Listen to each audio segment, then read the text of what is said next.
Buenas tardes, profesora, compañeros. En la tarde de hoy le vengo a exponer algunos aspectos fundamentales del análisis literario de la novela El Zarco de Ignacio Manuel Altamirano. Ignacio Manuel Altamirano es uno de los hombres más importantes del siglo XIX. Su labor no solo se limita a la literatura, aunque él mismo lo desearía así, tal y como consigna en varios de sus escritos, sino que también implica su quehacer periodístico, su actividad política, militar, social, educativa y la construcción de una identidad mexicana. Nació en Tlistra, Guerrero, en 1834 y murió en San Reno, Italia, en 1893. Características de la corriente literaria del autor. El romanticismo. El romanticismo resultó una corriente muy diversa debido a que enfatizó la subjetividad y las emociones.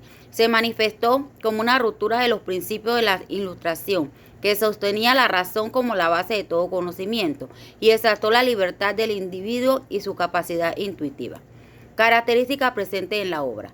Exaltación de los sentimientos y la subjetividad.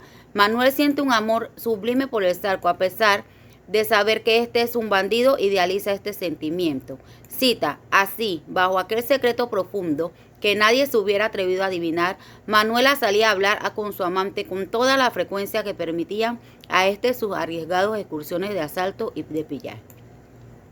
Rebeldía ante las reglas. La actitud rebelde de Manuela se ve presente en la obra al huir con el bandido y al abandonar a su madre. Cita, perdóname, pero era preciso que hiciera lo que he hecho. Culto del yo y del individualismo. El Zarco es una muestra del individualismo y del culto al yo. Él sabía cómo vivía Manuela y no le importó llevársela a vivir en unas ruinas en condiciones pésimas, solo por comprender sus propios deseos y tener a su lado una muchacha hermosa y de una clase social superior a la de él. Sublimidad.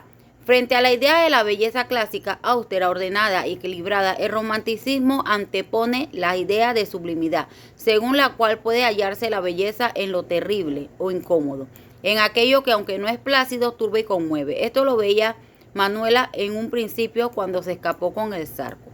Cita, Manuela, apasionada del Zarco y por lo mismo ciega, no había previsto enteramente la situación que le esperaba, y si la había previsto no se había formado de ella sino una idea. Relación del título con el contenido de la obra. El Zarco podría considerarse, pues, como el espejo del México de la segunda mitad del siglo XIX. El personaje principal de la novela no podía ser otro que el Zarco, el jefe de un grupo de bandidos, los Plateados, ubicados en Yautepec, en el estado de Morelos, región del interior de México. Relación de la obra con la vida del autor. Manuel Altamirano tomó como referencia para su obra su participación en la Revolución. Gran defensor del liberalismo, tomó parte en la Revolución de Ayutla en 1854 contra el santanismo. Más tarde en la Guerra de Reforma y combatió contra la invasión francesa en 1863, después de este periodo de conflictos militares. Relación de la obra con la época. El Zarco, como decimos, una novela fundamental para entender no solo la historia de México, sino para comprender el carácter e historia de su literatura nacional. Además, los amantes del realismo podrán disfrutar entre sus páginas conociendo a unos personajes basados en tipos históricos y que muestran las costumbres típicas mexicanas del momento. Aspectos generales de la obra. Argumento. La historia se desarrolla por finales del siglo XIX en Yautepec, Morelos, lugar al cual llega en la noche la banda de los Plateados, asaltantes y secuestradores dirigidos por el Zarco, personaje del cual Manuelita se enamora a pesar que es pretendida por Nicolás, que es un buen muchacho. Manuela huye con el Zarco y en esta huida pasa muchas penurias, inclusive los miembros de la banda del Zarco le faltaban el respeto y este no hacía nada para impedirlo. Con su ida, Manuela puso a todos al borde de la desesperación. Nicolás decide ir en busca de Manuelita y encontrar al Zarco, su supuesto secuestrador.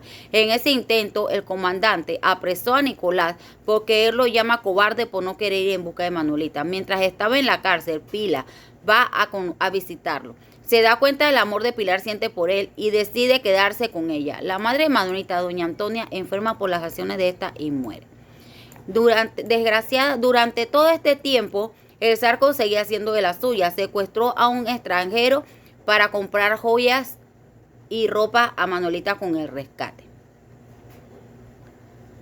Martín Sánchez decide tomar venganza después de perder a sus hijos y a su padre a mano del Zarco, y también porque su esposa enloqueció al ver su hacienda reducida en ceniza y lleno de cadáveres. Reúne un pequeño ejército, el cual Nicolás se une con su grupo y finalmente en un combate se enfrenta al Zarco, hiriendo y capturando para entregarlo a los autores junto con Manuela.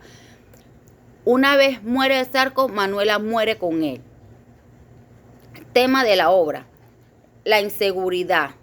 La población estaba expuesta a los bandidos de la época. Los moradores no podían andar libremente por el pueblo, pues eran secuestrados para pedir rescate.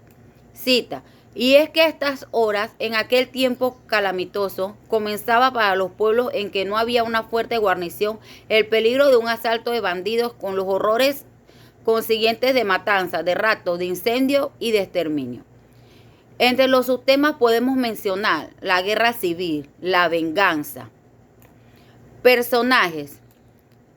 Los personajes principales son Manuela, hija de doña Antonia; Nicolás, joven de oficio herrero; el Zarco, que es el antagónico, o es un hombre de 30 años. Martín Sánchez Chogoyán es el personaje histórico, campesino, sin antecedentes militares, pacífico, fanático de la honradez. Según su grado de caracterización, entre los personajes redondos tenemos a Manuela, que representa un personaje redondo. En un principio se mostró como una muchacha con grandes virtudes y valores, pero al escaparse con el Zarco muestra su verdadero rostro. Martín Sánchez Chogoyán es un personaje redondo. En un principio era un hombre campesino, se dedicaba a su tierra y a su familia, pero tras la muerte de su padre y su hijo a manos de los Plateados, se convirtió en un hombre vengativo que organizó a los moradores para acabar con los bandidos. En los planos tenemos al Zarco, siempre mantuvo su postura de bandido cruel y asesino, y a Nicolás, que era todo lo contrario y fue un hombre bueno y justo durante toda la trama. Personajes secundarios tenemos a Pilar, doña Antonia y Salomé, el presidente Benito Juárez. En los incidentales están los bandidos que acompañaban al Zarco en sus fechorías y los moradores del pueblo.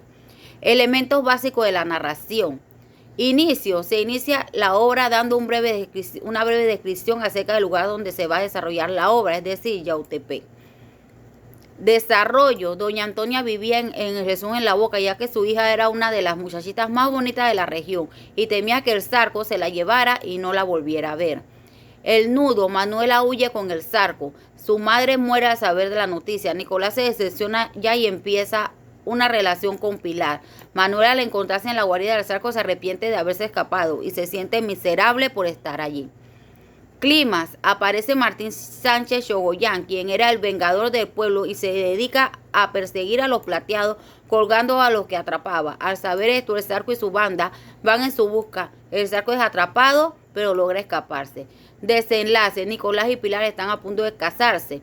Cuando van hacia la iglesia se encuentran con Martín Sánchez, quien llevaba un hombre oculto al que pensaba colgar. Al verlo, Nicolás se da cuenta que era el Zarco y de pronto salió Manuela rogando por la vida del malhechor.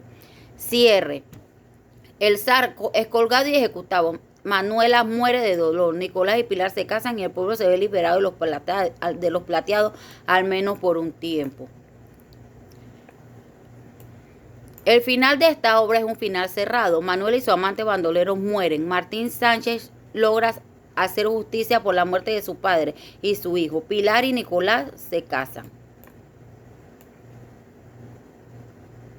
En la obra encontramos descripciones y diálogos directos. El narrador es omnisciente. Toda la obra es contada por un narrador en tercera persona que no tiene participación alguna en el desarrollo de la obra. Sin embargo, conoce en detalle todo lo que ocurre en la trama. La estructura narrativa es a ovo o desde el inicio. La obra cuenta con una estructura narrativa cronológica. La misma se da de forma lineal, no presenta retrocesos ni saltos al presente.